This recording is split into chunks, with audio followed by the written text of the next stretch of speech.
শুরু হচ্ছে high voltage model 8। আজকের আলোচনা আরেকটা মডেল টেস্ট হচ্ছে হাই ভোল্টেজ মডেল 8। এই 8 নম্বর মডেল টেস্টে আমরা কি করব?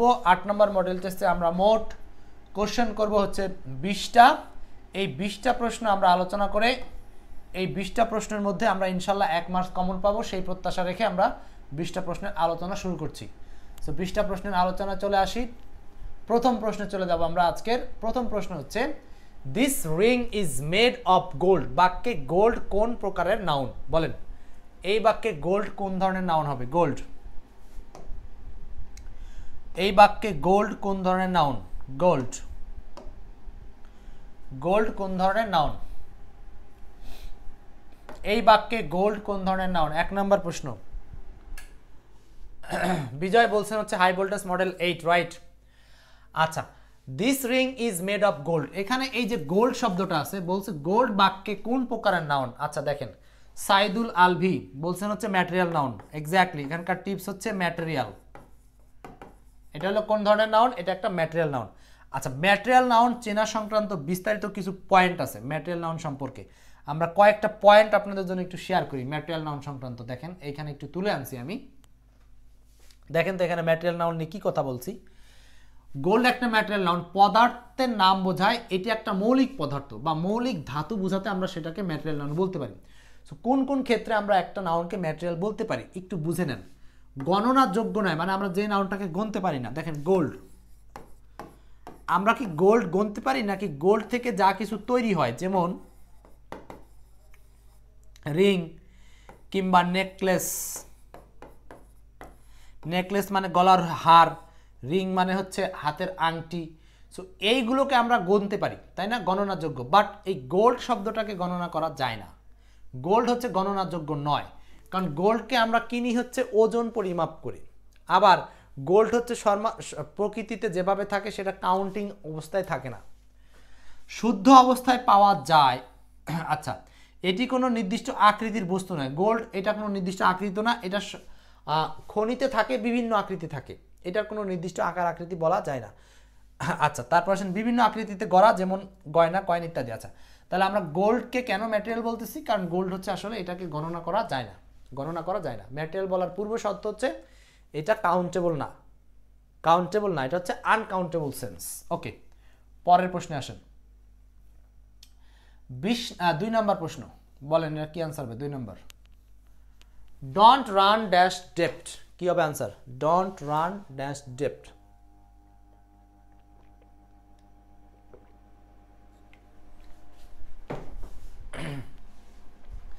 Dash run don't ডেপ্ট।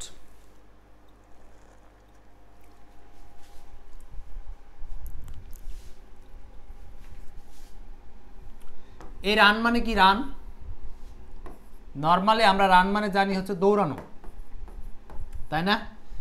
এখন রান মানে দৌড়ানো, ঠিক আছে। দৌড়ানো বলতে এখানে দৌড়ানোর সাথে কোনটা সম্পর্ক? সাইদুল আলভি বলছেন হচ্ছে উইথ। দুঃখিত ভাই, আমার উইথ হচ্ছে না, ইনটু আনসার। ইনটু কেন আনসার? দেখেন মনে রাখবেন কিভাবে জিনিসটা। লাস্টে আছে ডেপ্ট। ডেপ্ট মানে কি? ঋণ। ডেপ্ট মানে ঋণ। সো ঋণের পিছে দৌড়াইও না, ঋণের পিছে দৌড়াইও না। ডেপ্ট কথাটার মানে হলো ঋণ। এখন ইনটু মানে হলো ভিতরে।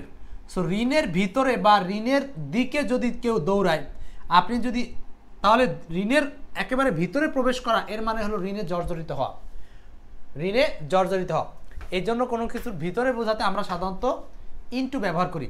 সো সেই অর্থে এখানে রানের সাথে আনসার হবে হচ্ছে ইনটু। রান ইনটু ডেপ্ট মানে হচ্ছে ঋণে জর্জরিত হইও না। যে কোনো বিপদে থাকো, ঋণ করা থেকে বিরত থাকো, ঋণ করার চেষ্টা সাধারণত না করাই উত্তম। Okay, 3 number, fill in the blank. You may go for a walk if you feel dash it. কি হবে এটা answer? If you feel dash it. You may go for a walk if you feel dash it, এটার answer কি হতে পারে? Fill in the blank. You may go for a walk, তুমি হাঁটতে যেতে পারো। ইফ ইউ ফিল, এই ফিলের সাথে মনে রাখবেন ফিল লাইক,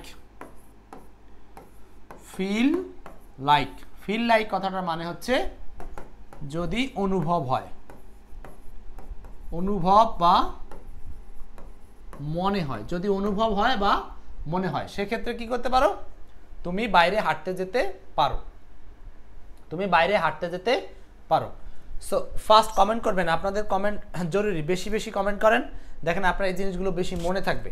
কমেন্ট করেন, শেয়ার করেন।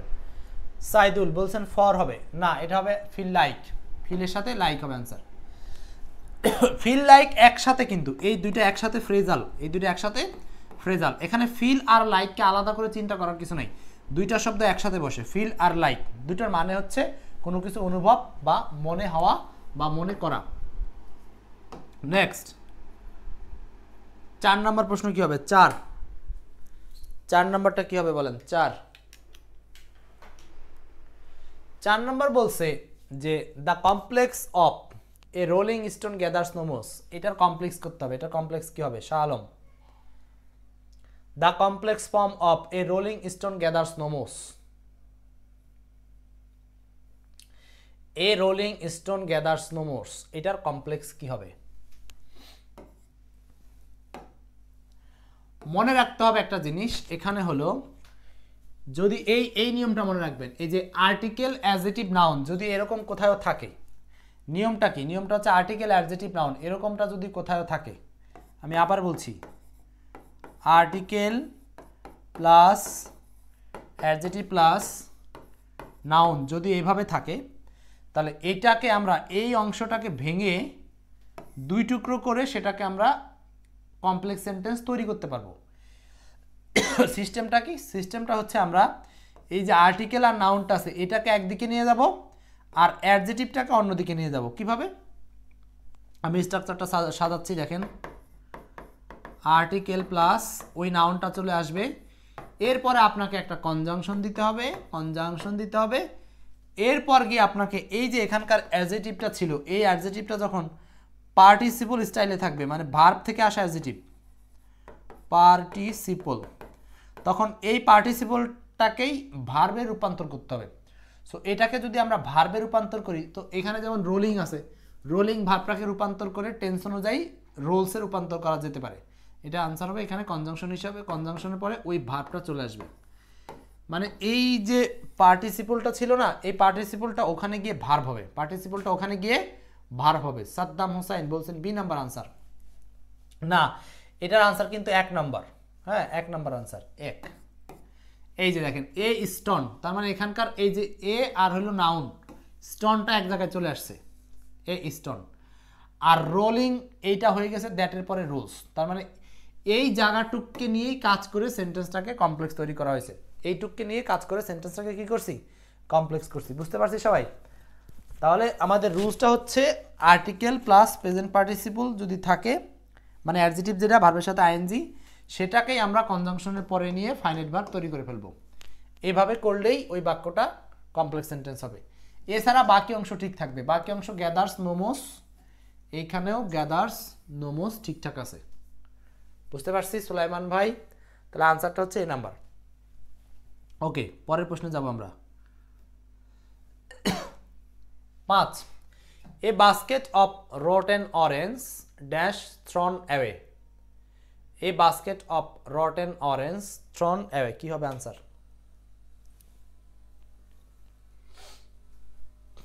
এটার উত্তর কি হবে?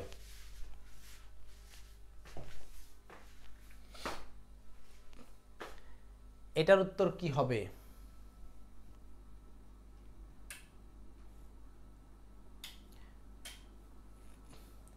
এ বাস্কেট অফ রটেন থ্রন, মানে এটা হচ্ছে এক কথায় সেন্টেন্স, মানে এটাকে বলা হয় সাবস্টিটিউশন বা সিঙ্গেল অধ্যায়, সিঙ্গেল ওয়ার্ড, সাবস্টিটিউশন বা single word. A basket of বলছে হলো এ বাস্কেট এক ঝুড়ি অফ রোটেন অরেঞ্জ, মানে পচা অরেঞ্জ মানে কি? কমলা লেবু, থ্রন অ্যাওয়ে যেটা নিক্ষেপ করে ফেলা হয়েছে। এখন আসেন, সেন্টেন্সটা আসলে মূলত কোন অধ্যায় থেকে আসছে এটা আগে বুঝতে হবে। এটা আসছে কোন অধ্যায় থেকে বলেন তো? এটা আসছে যখন অপশন দেখবেন তখন বুঝবেন। ওয়ার আছে, হ্যাভ বিন আছে, হ্যাভ আছে, ওয়াজ আছে, তার মানে ভার্বের নানান রূপ করে দেখাইছে। অতএব এইটা হলো সাবজেক্ট ভার্ব এগ্রিমেন্টের প্রশ্ন। এ বাস্কেট অফ রোটেন অরেঞ্জ, পচা অরেঞ্জের একটা ঝুড়ি। এখানে থ্রো অ্যাওয়ে কথাটার মানে হচ্ছে নিক্ষেপ করে ফেলা। সো এখন আপনি এখানে মূলত এই সাবজেক্ট নির্ণয় করে এখানে ভার্বের সাথে ম্যাচিং করবেন। তো প্রথমে আমাকে বুঝতে হবে যে এই সেন্টেন্সের সাবজেক্টটা কে। বলেন তো এই সাবজেক্টের সাবজেক্ট কে? সাবজেক্ট হচ্ছে বাস্কেট। নিয়মটা মনে রাখবেন, বাক্যের সাবজেক্ট থাকে প্রিপোজিশনের আগে, সাবজেক্ট থাকে প্রিপোজিশন এর আগে। বাক্যের সাবজেক্ট থাকে কোথায় বলেন? প্রিপোজিশনের আগে। তো সাবজেক্ট হলো এ বাস্কেট সিঙ্গুলার, আর এ বাস্কেট যদি সিঙ্গুলার হয় তাহলে সিঙ্গুলারের সাথে এখানে বসার মতো একটাই ভার্ব আছে, সেটা হলো ওয়াজ, আর বাকি কোনোটাই বসে না। এখন এই বাস্কেট সিঙ্গুলার মনে মনে আপনি চিন্তা করেন এটা হলো ইট।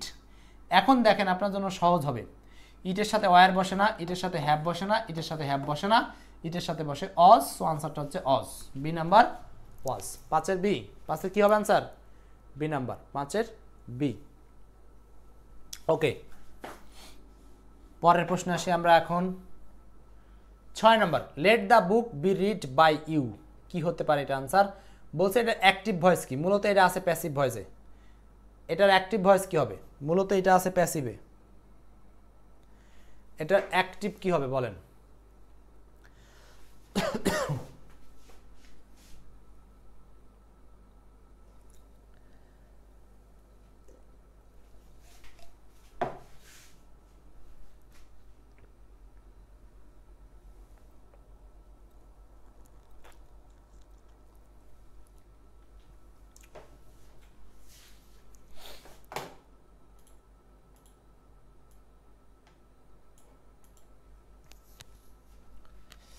ছয় নম্বর। এখন 6 নম্বর প্রশ্নের বিষয়টা হচ্ছে এটা অন্যান্য ক্ষেত্রে আমরা দেখি যে অ্যাক্টিভ থেকে প্যাসিভ, কিন্তু এখানে দিয়ে রাখছে প্যাসিভ, তাহলে আমার করতে হবে অ্যাক্টিভ।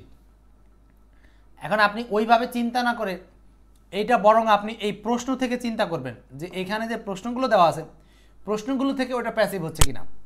এখন দেখেন নিয়মটা হচ্ছে আমরা জানি যে ইম্পারেটিভ সেন্টেন্সের লেট দ্বারা প্যাসিভ করতে হয়, তাই না? তাহলে এটা রিড দ্য বুক, এটাকে যদি লেট দ্বারা প্যাসিভ করেন তাহলে ওটা মিলে কিনা? Let the book be read, let the book be read by you, be read by you. So imperative sentence হিসাবে আনসার এটা হতেই পারে let dot dot be plus ভি3, আনসার ওটা সঠিক। বাকিগুলো ভুল কেন? এটা তো ইম্পারেটিভ সেন্টেন্সই হয় নাই, কারণ আমরা যখনই লেট দ্বারা অ্যাক্টিভ প্যাসিভে পাবো তাহলে নিঃসন্দেহে ওটা অ্যাক্টিভে ইম্পারেটিভ সেন্টেন্স মানে সাবজেক্ট থাকবে না, অথবা লেট আসতে পারে। তো এখানে বলছে let the book be reading, be এর পরে কোনোদিনও রিডিং হয় না, এদিক থেকে এটা বাদ। Let the book read by you, এটাও প্যাসিভ মুডে চলে গেছে, প্যাসিভ মুডে যাওয়া তো যাবে না, কারণ আমার লাগবে অ্যাক্টিভ। প্যাসিভ মুড আবার সঠিক প্যাসিভও হয় নাই, এখানে যে বি হবে তাও কিন্তু না, বি হয় নাই। সো আসলে এটাও ভুল, এটাও ভুল, এটাও ভুল। আনসার হচ্ছে 1 নম্বর, আনসার হচ্ছে 1, 6 আনসার 1 নম্বরটা। ওকে, চলে যাব পরের প্রশ্নে। চলছে হাই ভোল্টেজ মডেল 8, আজকের 8 নম্বর মডেলে কোশ্চেন নাম্বার 7, মডেল 8-এ question number 7। Adjective of the word danger. এই ডেঞ্জার শব্দের অ্যাডজেটিভ কি? ডেঞ্জার, ডেঞ্জার শব্দের অ্যাডজেটিভ বলেন। ডেঞ্জার,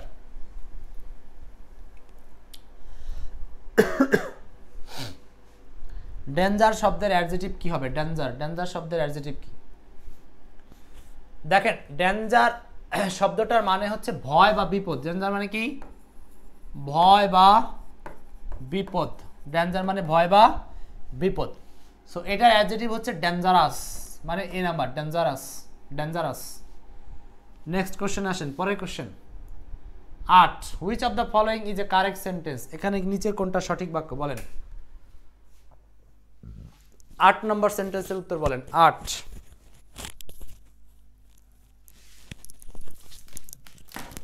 একটু আনসার করতে থাকেন, আমি একটু পানি নিয়ে আসি।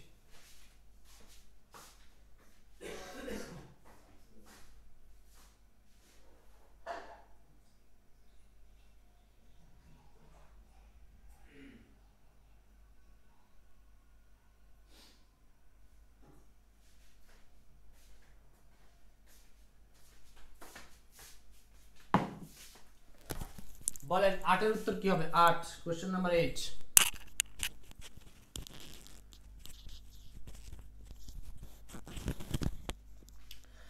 8 নম্বরে বলছে which of the following is a correct sentence. কোনটা কারেক্ট সেন্টেন্স? এটা তো সহজ ভাই, পারার কথা এটা। দেখেন এখানে he was so clever to, so dot dot to এর ব্যবহার হয় না, টু ডট ডট টু এটা হয়, কিন্তু টু ডট ডট টু এর সেন্টেন্সে নতুন করে নট আসে না। টু ডট ডট টু এটা সঠিক আনসার। হি ওয়াজ ক্লেভার টু, শুধু টু আছে, তার মানে এইটা বোঝাচ্ছে এমন সেন্টেন্স যে সে এতটাই চালাক যে কোনো ভালো পয়েন্ট মিস করে না। So to dot dot to নিজেই নেগেটিভ আনসার দেয়। সো 8 আনসারটা হচ্ছে C number, 8 answer C. Okay, next question. 9 number, blue chip মানে কি? ব্লু চিপ, ব্লু চিপ আরেকটা গুরুত্বপূর্ণ প্রশ্ন, ব্লু চিপ কথাটা মানে কি? ব্লু চিপ, ব্লু চিপ শব্দের অর্থ কি? ইনোভেটরস ক্রিউ এ নাম্বার আনসার বলেছেন। ব্লু চিপ কথাটার মানে কি? ব্লু চিপ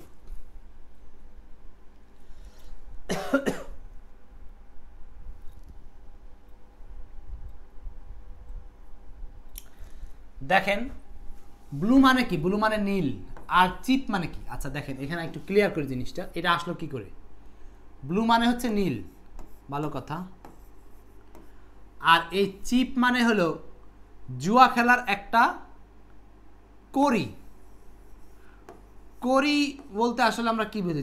বিভিন্ন চাতকি আছে না, চাতকি বা গোল গোল টাইপের কোনো চাতকি, বা যেগুলোর মধ্যে নাম্বারিং লেখা থাকে, ঠিক যেমন আপনারা ওই যে লুডুর যে গুটিটা আছে সেটার মতো আর কি। সো এই ধরনের গুটি, যেই গুটিটা খুবই নির্ভরযোগ্য, মানে এটাতে দেখা যাচ্ছে যে কেউ যদি জুয়া খেলতে যায় এই ব্লু চিপ যে কিনবে সে কিছু না কিছু পাবে, এমন একটা নিশ্চয়তা পায়।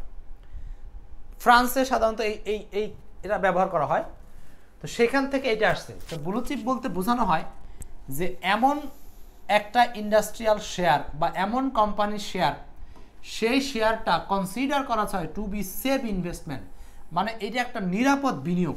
নিরাপদ বিনিয়োগ কেন? কারণ হচ্ছে আপনি যদি ওখান থেকে ব্লু চিপটা কিনে ক্রয় করেন তাহলে আপনি নিশ্চিত যে খেলায় কোনো না কোনো কিছু জিতবেন। সো ওই দিক থেকেই বলা হচ্ছে ব্লু চিপ মানে হচ্ছে নির্ভর করা যায় বা নির্ভরযোগ্য এমন কোনো কিছু। সো নির্ভরযোগ্য কোনো কিছু বোঝাতে ব্লু চিপ কথাটা ব্যবহার করা হয়। ক্লিয়ার? জাবির সস্তা না, বরং ব্লু চিপ মানে আসলে দামি, মূল্যবান, নির্ভরযোগ্য। দামি, মূল্যবান বা নির্ভরযোগ্য। সো এই যে এখানে আপনাদের জন্য এই টিপসটা দেওয়া ছিল, এটা আপনারা অলরেডি মুখে বলে দিয়েছি, ঠিক আছে? এরপর 10 নাম্বার, দ্য ওয়ার্ড ভিসিসিউড। ভিসিসিউড কথাটার মানে কি? দ্য ওয়ার্ড ভিসিসিউড, ভিসিসিউড কথাটার মানে কি? 10 নাম্বার, দ্য ওয়ার্ড ভিসিসিউড, ভিসিসিউড কথাটার মানে কি? এই যে দেখেন VICISSITUDE, ভিসিসিউড কথাটার মানে কি? এটার মানে হচ্ছে হঠাৎ হঠাৎ পরিবর্তন বা মাঝে মধ্যে ফ্ল্যাকচুয়েট করা, উত্থান পতন, বা কোনো ক্ষেত্রে হঠাৎ করে পরিবর্তন হয়ে যাওয়া, পরিবর্তনশীল বোঝাতে ভিসিসিউড এই কথাটা ব্যবহার করা হয়। দোদুল্যমান। সো এটার আনসার হচ্ছে চেঞ্জ বা পরিবর্তন, চেঞ্জ বা পরিবর্তন। ওকে, নেক্সট কোশ্চেন চলছে হাই ভোল্টেজ মডেল 8, 8 নম্বর মডেলের কোশ্চেন সমাধান। 11 number, pilgrim is a person who undertakes. Pilgrim এখানে বলেই দিছে পিলগ্রিম হচ্ছে পারসন বা ব্যক্তি। পিলগ্রিম কি? পারসন। হু আন্ডারটেক্স যে গ্রহণ করে বা যে যায় জার্নিতে, টু এ কি? তো পিলগ্রিম কোনো স্থান না, কিন্তু মনে রাখবেন পিলগ্রিম হচ্ছে নিজে কোনো হলি প্লেস না, এটা কোনো স্থান না, বরং পিলগ্রিম হলো একটা মানুষ। পিলগ্রিম মানে কি? মানুষ। এটা একটা পেশার কথা বলতে পারেন। যেমন আমি বললাম আমি হলাম টিচার, তাই না? সো এটা একটা পেশা, মানে মানুষ, শিক্ষক একটা মানুষ।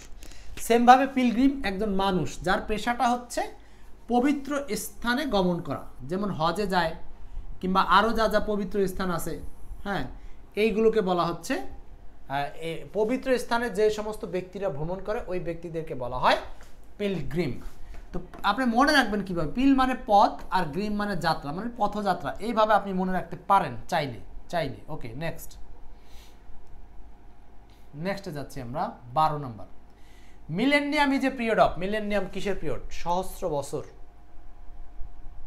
মিলেনিয়াম। সো এখানে বলছে মিলেনিয়াম, মিলেনিয়াম কিসের পিরিয়ড বলেন? দ্রুত আপনারা যারা ক্লাস শেয়ার করবেন, মনে আছে তো লিটারেচার বইটা ফ্রি, ক্লাস শেয়ার করলে আর সাপ্তাহিক সর্বোচ্চ এঙ্গেজার পাবেন এই বড় এক্সপার্ট ইংলিশ বইটা, বাংলাদেশের বেস্ট বই এখন ইনশাআল্লাহ। Millennium is a period of, millennium বলতে আসলে কত বছরকে বোঝায়? মিলেনিয়াম বলতে 1000 বছরকে বোঝায়, 1000 সহস্র হাজার, মিল MILN মিল এন মিলেন, আর হচ্ছে নিয়াম। সো এটার একটা সুন্দর দেখেন সুন্দর টিপস আছে, টিপসটা একটু দেখেন। মিলেনিয়াম শব্দটাকে যদি আমরা ভাগ করি এভাবে পাবো, সেটা হচ্ছে প্রথমে আমরা ভাগ করে পাবো এই যে মিল্লে, মিল্লে এটা একটা ল্যাতিন শব্দ যার অর্থ হচ্ছে হাজার, আর এননিয়াম মানে হচ্ছে অ্যানাস মানে ইয়ার, এননিয়াম কথাটা হলো বছর, আর এই মিল্লে মানে হচ্ছে 1000, আর এননিয়াম মানে বছর। সো মিল্লে এননিয়াম এক কথায় 1000 বছর, মিল্লে এননিয়াম মানে 1000 বছর। সো মনে রাখতে হবে এই মিল্লে শব্দটা যেখানে পাবেন এটার মানে হলো 1000 বা হাজার। Next 13 number, there is dash milk in the glass, there is dash milk in the glass, এটা কি আনসার হবে? There is dash milk in the glass, এই যে মিল্ক, মিল শব্দটা কোন নাউন ভাই? এটা একটা uncountable noun, right? So uncountable নাউনের সামনে আমরা কি বসাতে পারবো সেটাই হবে উত্তর।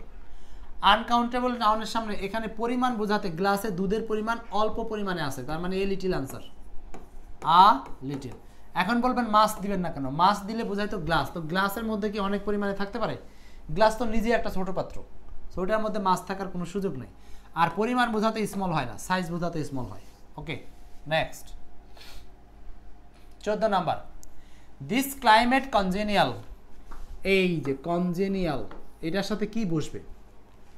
14 নাম্বার কনজেনিয়াল এর সাথে কি বসবে? 14 নাম্বার কনজেনিয়াল এর সাথে কি বসে? 14 কনজেনিয়াল এর সাথে বসে হলো to, congenial to. This climate congenial to my health, congenial to মানে হচ্ছে অনুকূল। এই কনজেনিয়াল কথাটার মানে হচ্ছে অনুকূল, অনুকূল মানে কোনো কিছুর প্রতি যখন অনুকূল থাকে, অনুকূল। Congenial to, congenial to answer হবে, কনজেনিয়ালের সাথে টু। ওকে, 14 পর আসেন 15, no article is used before, মানে কার সামনে কোনো আর্টিকেল বসে না। No article is used before, no article is used before, কোনটার সামনে কোনো আর্টিকেল বসে না সেটা কোনটা? No article is used before, কিসের সামনে আর্টিকেল বসে না? মনে রাখবেন আর্টিকেল বসে না হচ্ছে শুধুমাত্র প্রোনাউনের সামনে, আর সবগুলোর সামনে আর্টিকেল বসে। কিভাবে আমরা যদি একটু ক্লিয়ার করি, অ্যান ওল্ড ম্যান, এই ওল্ড একটা অ্যাডজেটিভ না? দেখেন এই অ্যাডজেটিভের সামনে আর্টিকেল আছে, নাউনের সামনেতে বসেই। আমরা যদি বলি যে এ ম্যান, নাউনের সামনে বসছে, আচ্ছা অ্যাডভার্বের সামনে বসে কিনা? আ ভেরি ওল্ড ম্যান, একটা খুব বৃদ্ধ লোক, তো এইখানে ভেরি হলো অ্যাডভার্ব, দেখেন অ্যাডভার্বের সামনে আর্টিকেল এ বসছে, তার মানে কিন্তু কোনো প্রোনাউনের সামনে আর্টিকেল বসে না। আর্টিকেল সব কিছুর সামনে বসতে পারে কিন্তু কোনো প্রোনাউনের সামনে আর্টিকেল বসে না, প্রোনাউনের সামনে আর্টিকেল বসে না। সো 15 আনসারটা হচ্ছে answer A number, pronoun. Next চলছে হাই ভোল্টেজ মডেল 8, খুব শীঘ্রই আর 5টা প্রশ্ন আছে, তাহলে শেষ হবে। বাট ফর ইয়োর হেল্প, এই প্রশ্নটা আনসার কি? বাট ফর ইয়োর হেল্প, এটার উত্তর কি হবে? বাট ফর ইয়োর হেল্প, এটার উত্তরটা আসলে আগে জানতে হবে। বাট ফর ইয়োর হেল্প এই কথাটার মানে কি?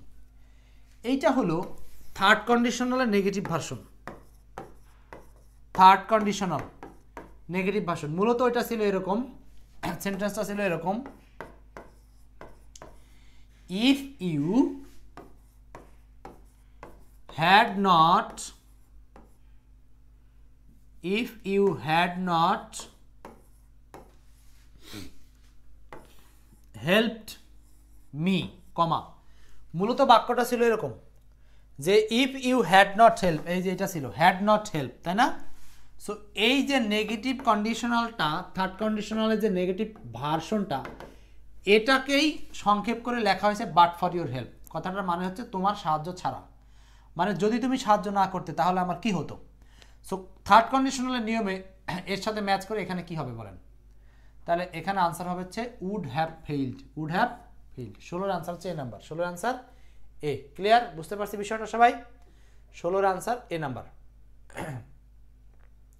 শাহ আলম বলছেন বি, না বি হবে না, 16-র আনসার এ হবে, কারণ এটা হচ্ছে থার্ড কন্ডিশনালের নিয়মে পড়ছে। থার্ড কন্ডিশনাল খুব গুরুত্বপূর্ণ একটা নিয়ম। 17, he had a dash headache, এটা তো পারার কথা। He had a dash headache, এইখানে হবে ব্যাড হেডেক, ব্যাড,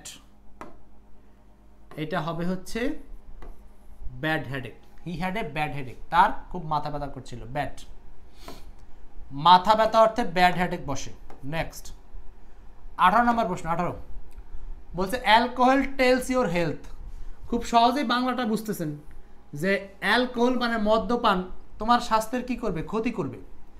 সো টেলের সাথে কি বসবে, টেলের সাথে বসবে আপন। টেল আপন মানে কি, ক্ষতি করা। টেল আপন মানে ক্ষতি করা, টেল আপন কথাটার মানে হচ্ছে ক্ষতি করা, টেল আপন মানে ক্ষতি করা। Okay, next question 19 number, the antonym of the word superficial. Superficial কথাটার অ্যান্টোনিম কি, সুপারফিশিয়াল। দুই ভাগ করেন তাহলেই হবে। সুপার, ওই যে ফিশিয়াল আছে ওটারে মনে মনে ভাবেন ফেসিয়াল। তো সুপার মানে আপনি যদি মনে করেন উপরে, আর ফেসিয়াল মানে হচ্ছে ফেসে কোনো কিছু লাগাবে দিবে, তার মানে হচ্ছে ফেসের উপরে উপরে কোনো কিছু দেওয়া। তার মানে আপনাকে ঘুরিয়ে বলতে হবে সুপারফিশিয়াল মানে ভাষা ভাষা ভাষা ভাষা মানে ডিপলি কিছু না। ভাষা ভাষার অ্যান্টোনিম হলো ডিপ, ডিপ মানে গভীর, ডিপ মানে গভীর। টেল আপন ক্ষতি করা। সুলাইমান ঠিক আছে। 19 নাম্বার বলছেন সবাই, 19 ঝটপট। হাই ভোল্টেজ মডেল 8-এর কোশ্চেন 19 শেষ করলাম এবং লাস্ট কোশ্চেন হবে হলো 20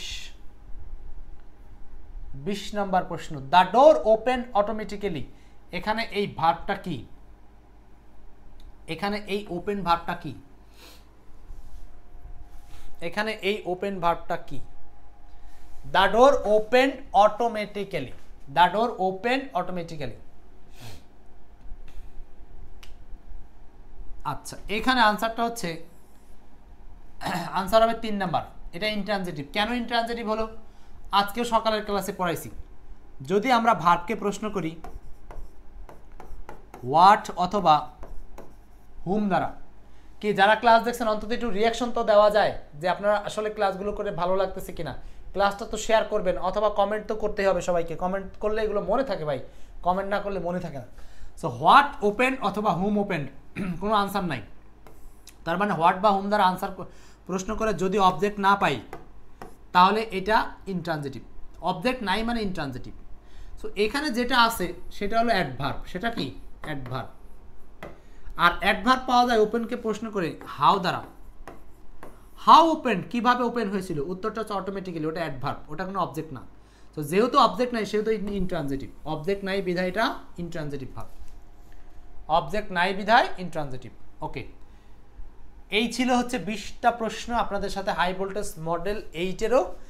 বোনাস কোনো প্রশ্ন আছে কিনা দেখি। একটা বোনাস প্রশ্ন আছে, বোনাস প্রশ্নটা সলভ করেন। হি ইজ ক্যালাস, এই ক্যালাসের সাথে কি বসবে? এই বোনাস প্রশ্নের উত্তরটা আপনাদের কাছে দাবি থাকলো, এটার উত্তর আপনারা করে দিবেন। ক্যালাসের সাথে কি বসে সবাই লাস্ট প্রশ্নের এই বোনাস প্রশ্নের উত্তরটা সবাই করে দিবেন। লাস্ট প্রশ্ন, ক্যালাস।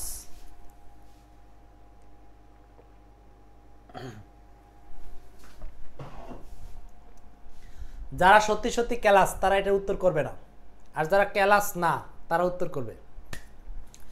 সো এই ছিল সব মিলিয়ে হাই ভোল্টেজ মডেল 8-এর ক্লাস। তো